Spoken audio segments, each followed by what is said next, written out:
A suinocultura chega ao final do ano com uma boa notícia. As exportações brasileiras cresceram 13,2% em novembro, totalizando 105,7 mil toneladas, de acordo com dados da Associação Brasileira de Proteína Animal. Apesar do avanço positivo nos números, 2023 foi um ano muito desafiador, que se prepara para um cenário de estabilidade nos preços em 2024.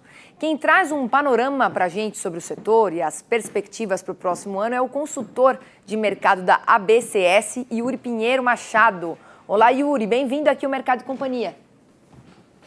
Olá, Priscila, boa tarde a todos que nos assistem. Na avaliação da ABCS, quais foram as principais dificuldades em 2023 e quais são as principais demandas do setor em relação a políticas públicas? Bom, esse ano foi um ano, digamos assim, muito bem delimitado, Um primeiro semestre de custo de produção muito elevado, com os principais insumos, aí, milho e farelo de soja, em patamares que não permitiram margem para o produtor ao longo de todo o primeiro semestre. E já no segundo semestre, uma queda nos custos de produção, uma queda em função da super safra que nós tivemos de milho aí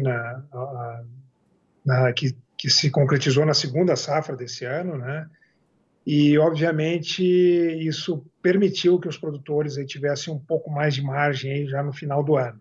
Embora, ainda durante os meses de julho, agosto, muitos produtores ainda estavam com um custo carregado, em função dos estoques mais antigos de milho e farelo de soja, Mas no balanço final de 2023, a gente entende que o produtor, digamos assim, saiu finalmente de uma crise bastante longa aí, que vinha dos últimos 2 anos, e começou a haver margens aí no final do ano. A nossa expectativa agora é com relação ao ano que vem, especialmente nessa questão da safra brasileira, que começa a dar sinais de comprometimento em função do clima.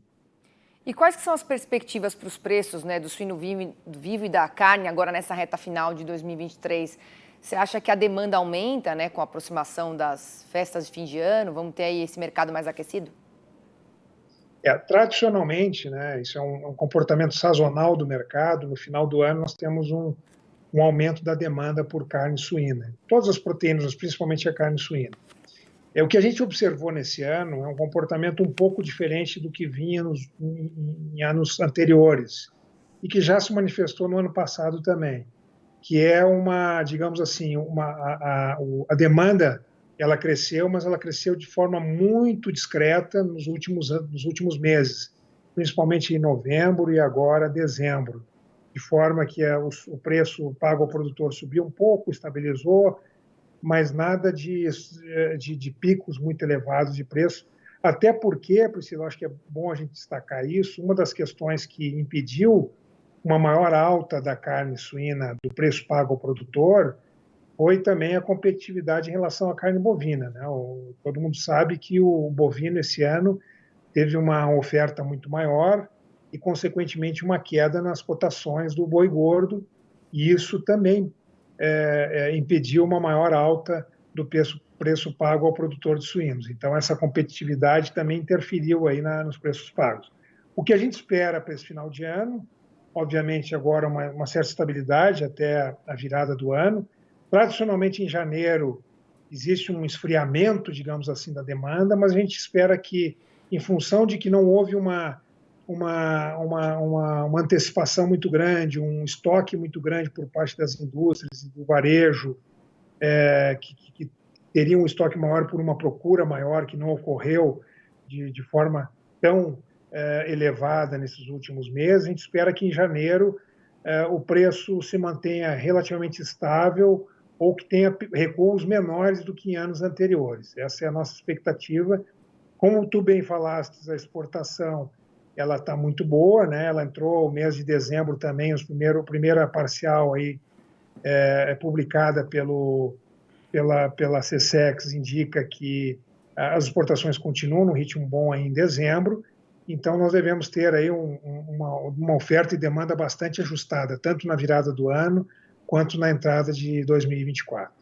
E qual que é a situação dos custos de produção do suíno aqui no Brasil? Porque A relação de troca, né, do criador, ela foi favorável ao longo do ano? Qual que é a sua percepção? A relação de troca, né, que é quanto que um quilo de suíno vivo consegue comprar em quilos de ração, né, os componentes principais da ração, que é milho, farelo de soja, ela teve o seu pior momento, ela foi a mais baixa aí no início do ano, principalmente em fevereiro, março, e especialmente por conta da alta dos insumos naquele momento, né? Agora, no final do ano, a gente já está com uma relação de troca melhor. O melhor mês em termos de relação de troca foi outubro. Em novembro teve um pequeno recuo e agora em dezembro demonstra uma reação de subida novamente. A gente está com uma relação de troca hoje favorável ao produtor, embora favorável a margens muito reduzidas ainda. E não vamos esquecer que o produtor ele vem de um período muito grande de crise, então o nível de endividamento da atividade é muito grande, então o fato de se ter margem de lucro agora não significa que seja ainda um momento de estabilidade no setor, né? Um setor que realmente está em recuperação nesse momento. Mas a gente espera, sim, que tenha bastante sucesso ali em 2024, que a gente consiga sempre melhorar essa relação de troca, né?